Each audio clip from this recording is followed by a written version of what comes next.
Good morning, students.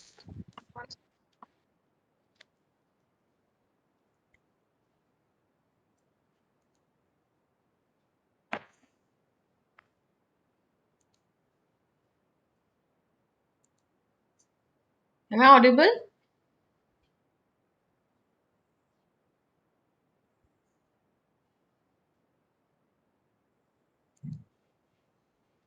Okay, let me share my screen then.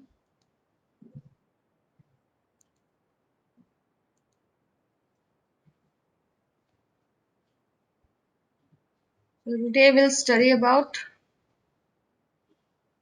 industrial timber, different forms of timber which is used in industrial purpose. So let's wait for 2-3 minutes so that others can come till then.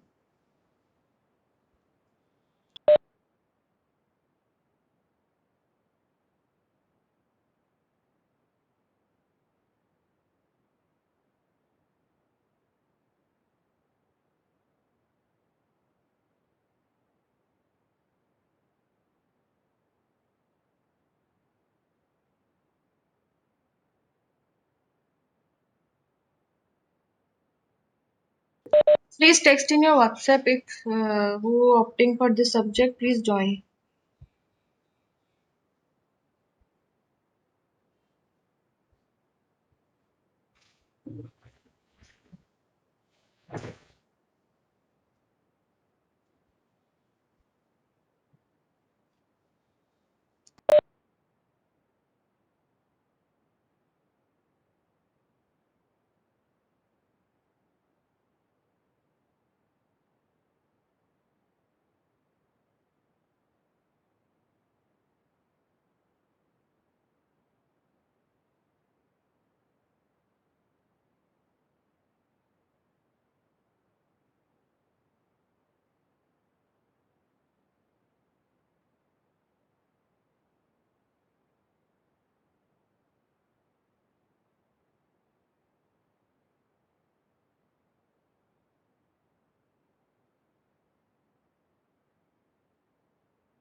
Okay, let's start our class.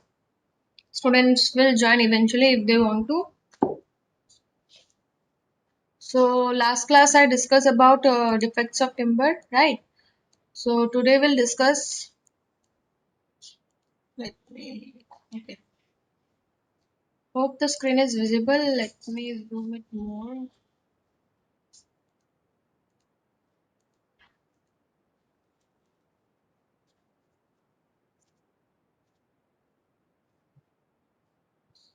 Okay. Okay. So let's start. So last class we discussed about the defects. So today we'll discuss various industrial timber we used. It is scientifically prepared timber in a factory. Industrial timber is generally scientifically prepared. They possess desired shape, appearance, and strength. Okay, so these are the different industrial timber. Mainly, the main is veneers and plywoods, fiber boards, impact timbers. These are all are used, but in the large number, if you see, plywoods are used. Plywood veneers are most commonly used in building constructions or building construction if it is used in your offices, commercial places, everywhere. That is the commonly out of all the various different types of industrial timber, plywood is the main. So let's discuss one by one. Number one is veneers. Veneers. Its detail is given in IS 303-1989. These are the thin sheets or slice of wood if superior quality whose thickness varies from 0.4 mm to 6 mm or more. So basically these are the thin sheets out of from the timber, and these used to take out in a thickness of 0.4 mm to 6 mm. They are obtaining by rotating a log of wood against a sharp knife or rotary cutter or saw. Let me show the in example way about this line how they are obtained. So this is an example. This is the log. They are obtained like slice in the shape of slice. When you cut a suppose then take an example of apple. When you peel off the layer of the apple like that, so they peel off the layer of the log, and that peel this peel is known as veneer. The log is peeled by a blade and is worked around the log towards the center. So roll number 54, please mute yourself. Roll number 54. Okay. So the log is peeled by a blade and is worked around the log towards the center, creating a wood veneer. Okay. So in this way, this sheet used to be cut, and this is a sample of veneer produced by rotary peeling. The veneers after being the veneers after being removed are dried in cleans to remove moistures. It may be glued with suitable adhesives on the surface of inferior wood. So suppose these sheets are generally pasted or glued to other wood surfaces. So you can use suitable adhesive to make it uh, to paste it. It is used to produce plywood, batten boards, and lamina boards. So this veneer is further modified into plywood, batten boards. Batten boards are generally used for shuttering, and lamina boards may be fixed on corners or bent portions. So these may be generally used in corners or in some bent portions. Indian timber suitables are mahogany, oak, rosewood, sisal, teak. So basically, these Indian trees is generally used to take out the veneers or to get the veneers from. Usually, these veneers is take out from these Indian trees: oak, teak, rosewood, sisal, and mahogany. This is an example. These are different samples of veneers from different woods. Now the next one is plywood. It is a panel formed on of three or more layers of veneer. So as I discussed, plywood is a modified form of veneer. So veneer, two to three sheets or more sheets are glued together, glued to make a layers. Okay, so that the final product is your plywood, usually with the grain of adjacent veneers running at right angle to each other, held in position by the application of suitable adhesives. So they are used to place over one over another in which is with the grain of adjacent veneers running at right angle with the help of some adhesives. The perpendicular placing increases longitudinal and transverse strength of plywood. So why we place in a 90-degree angle to increase the strength of plywood. These are available in different commercial forms such as batten boards. So plywood is a modified form of veneer. Again, batten boards, lamina boards, all these plywoods are a modified form of plywood. Multiply, three ply, veneer plywood, etc. According to CPWD specifications, Central PWD, this CPWD is Central PWD specification, plywood for journal purposes are of the following three grades: boiling water resistance, warm water resistance, and cold water resistance. So as per CPWD, they have classified the plywood in three categories. So these are the three categories.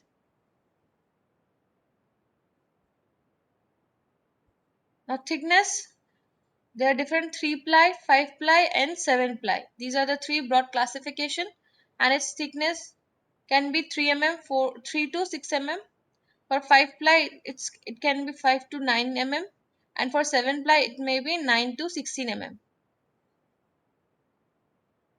For 9 ply, these could be the thickness. For 11 ply, these could be the thickness from 19 to 25 mm, and above 11 ply as ordered. That means for above 11 ply, you can order your required thickness. If you need 20, 30 thickness, if you need 37, so based on requirement, above 11 ply can be used. So these are the terms which represents the thickness. Okay, if 3 ply is said, then you can use 3 to 4, 3, 4, 5, 6. 5 plies is more thickened, then it has a different thickness. Likewise, these are the different sizes of plywood generally commercially used. 240 to 120. So these are the different commercially available sizes. You will get these sizes readily available in the market. Apart from that, you can order if you need. These are available in sheets. Okay, plywoods are available in long sheets, and these are the standard general sizes. Now, tolerance of plywood, how much it can tolerate. These are the some length, width, and thickness. For length, up to and including 120 centimeter or above 120 centimeter, these are its tolerant. Up to and including 120 centimeter, its tolerance is 3 mm, minus 0 to 3 mm, and above 120 meter, minus 0 to plus 6 mm. In case of width, up to and including 90 centimeter, tolerance minus 0 to plus 3 mm. Likewise for above, minus 0 to 6 mm. And its thickness, include up to and including 5 mm, tolerance is the plus minus 10%. That means tolerance is that it can differ from this, like it may be 123 or it may be 120.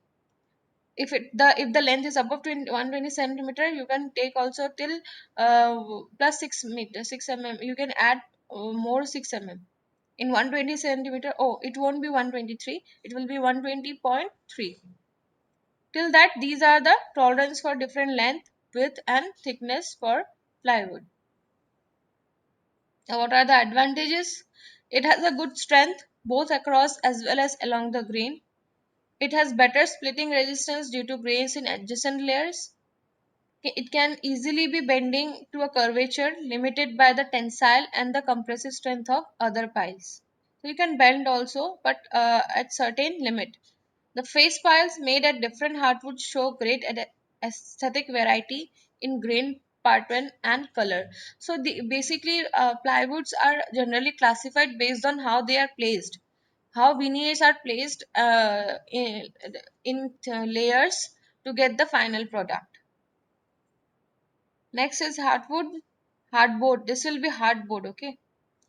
Hardboard manufactured from raw materials like wood waste, veneer manufacturing, furniture making. These are the different hardboards: medium, normal, and temperature. These are nominal thickness for medium, standard board, and these are its tolerance limit. These are the width and length of hardboards. Width, its tolerance, length, and its tolerance for medium, standard, and tempered hardboard. Now, the some others industrial timbers are fireboard. These are rigid boards and they are known as the orest wood or reconstructed wood.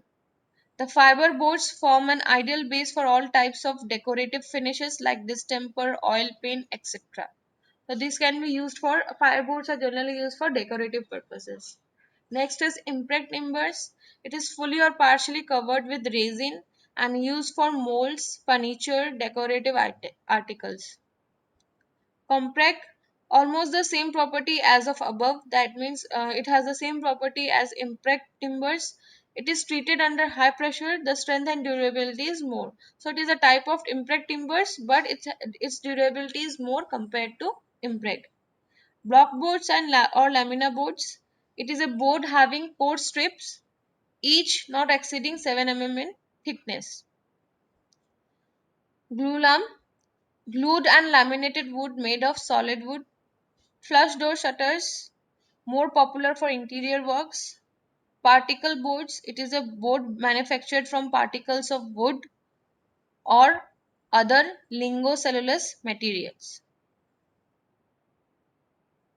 So this is a picture of your total the whole log, and which part is useful for what purpose they have mentioned.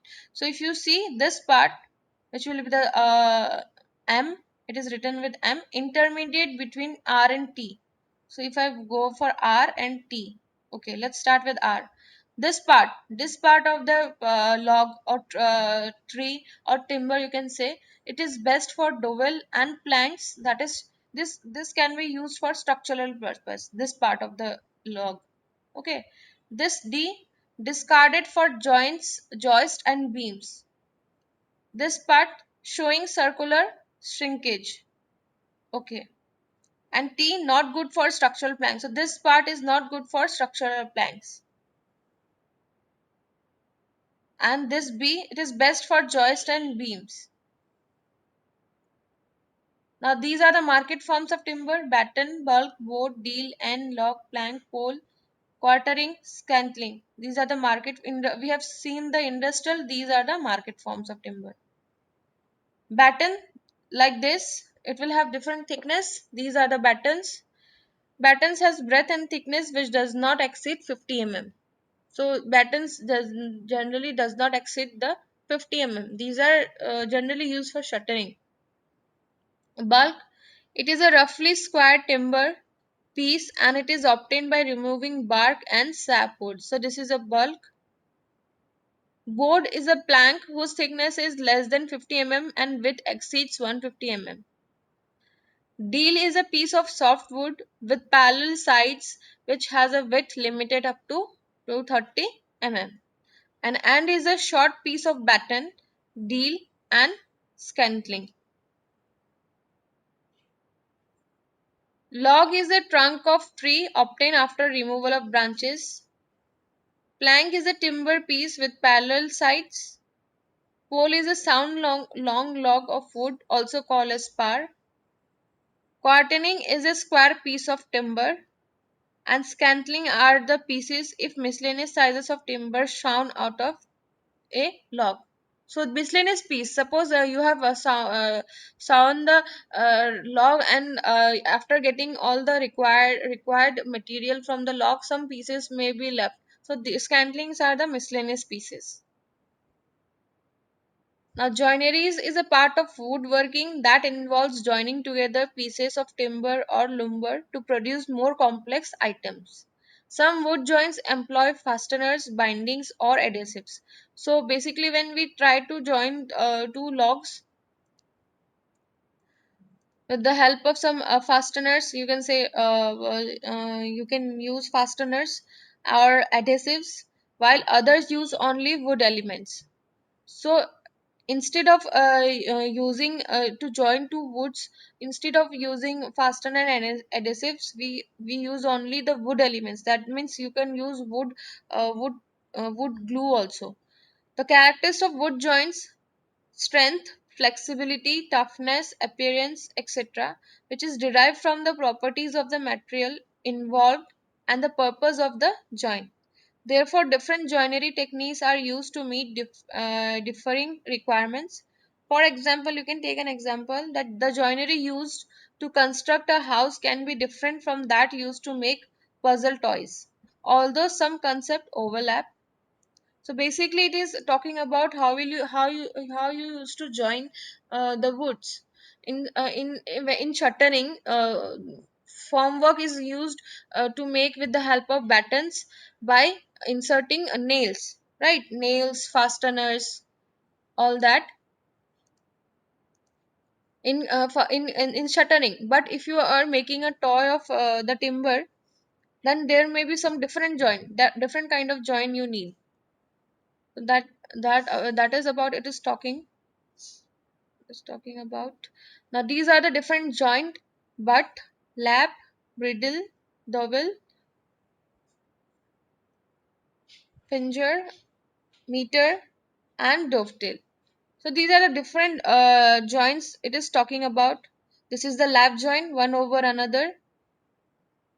Okay, sorry, this is the butt joint. This is the lap joint. This is the bridle where you make a hole and then you join.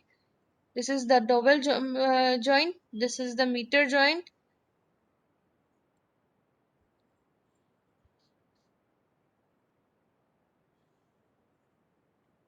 Butt joint, the end of a piece of wood is butted against another piece of wood. Simplest and weakest joint. That means this one. End of a piece of wood is butted against another piece of wood. So this is a butt joint. The end of a piece of wood is laid beside and connected to another piece of wood. You can take an example of this, or you can take an example of this. Bridle joint, the joint is where the through mortise is open on one side and forms a fork shape. The mate has a tongue or neck joint used to join rather tops, scarf joints and still corners. Dowel joint, the end of a piece of wood is butted against another piece of wood, a very common joint in factory made furniture. This is a meter joint is similar to butt joint, but both pieces have been beveled. This is the meter joint. Next is the finger joint, also known as a box joint, is a corner joint with interlocking fingers. This is the finger joint. And the next is dovetail joint, a form of box joint where the fingers are locked together by diagonal cuts, more secure than a finger joint. So these are the different kind of joints you can make with your timber.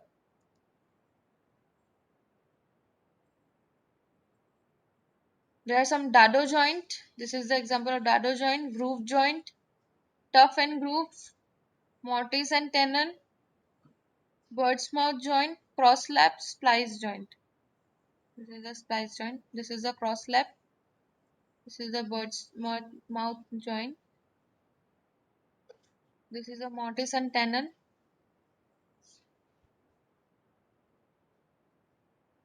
These are the different joints.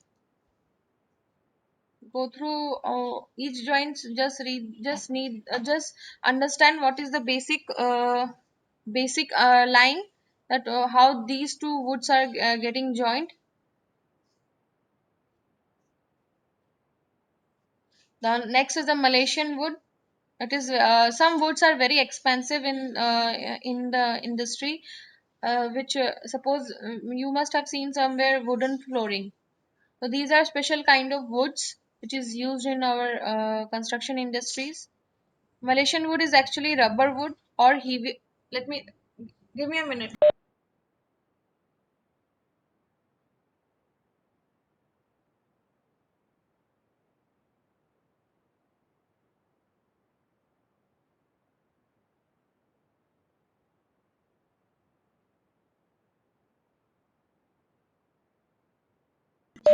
So Malaysian wood is actually rubber wood or brasiliensis.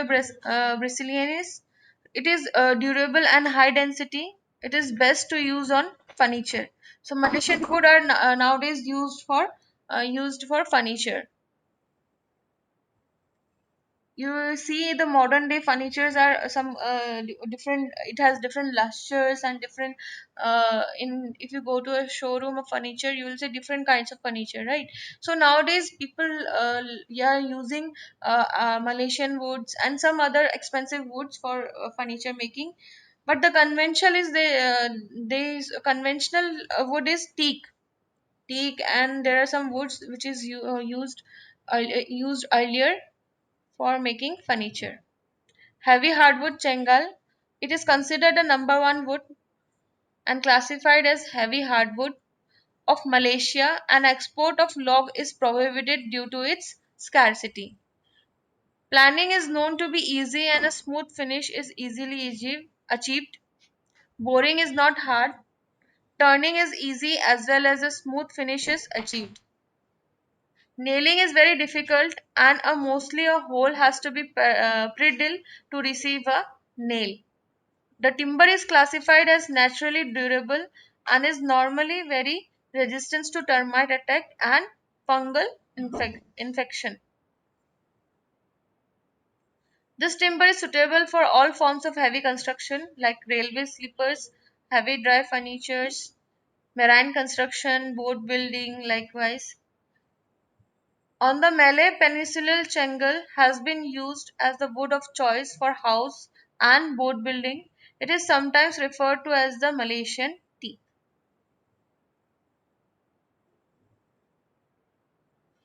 Another is carving.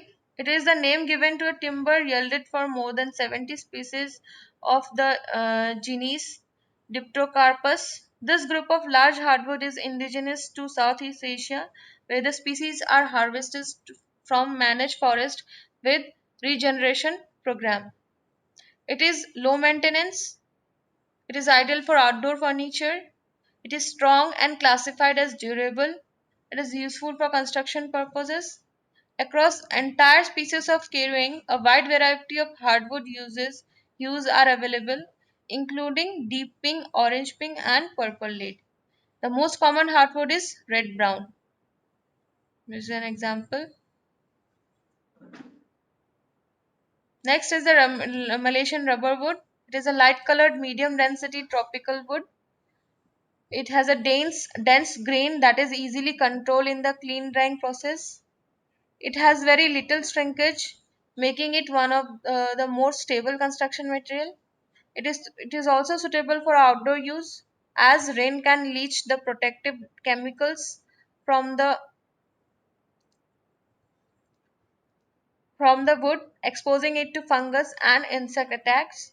Excessive moisture will also cause the wood to wrap and rot. Now, these are the some advantages. It can be easily handled and joined.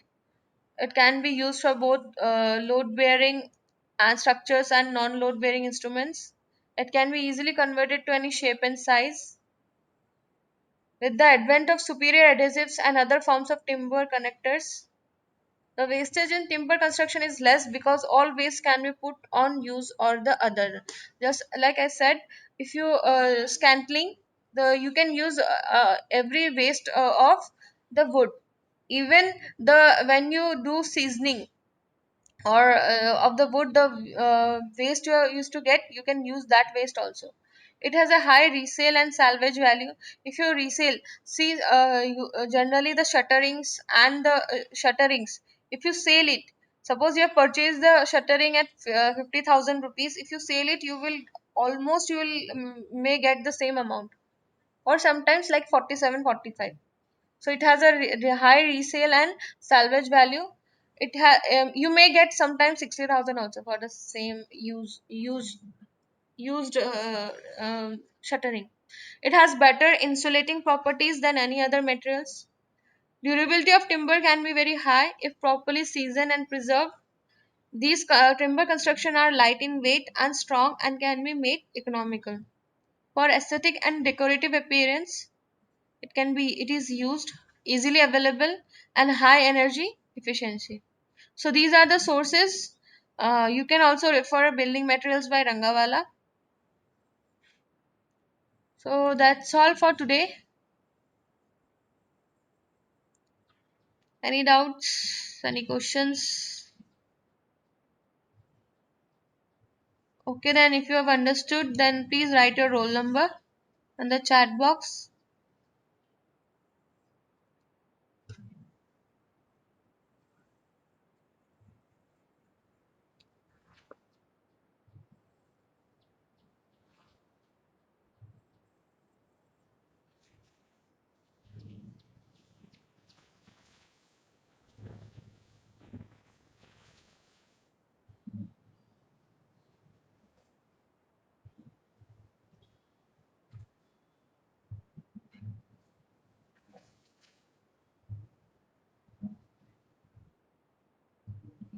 Okay, those who wrote their roll number, they can leave.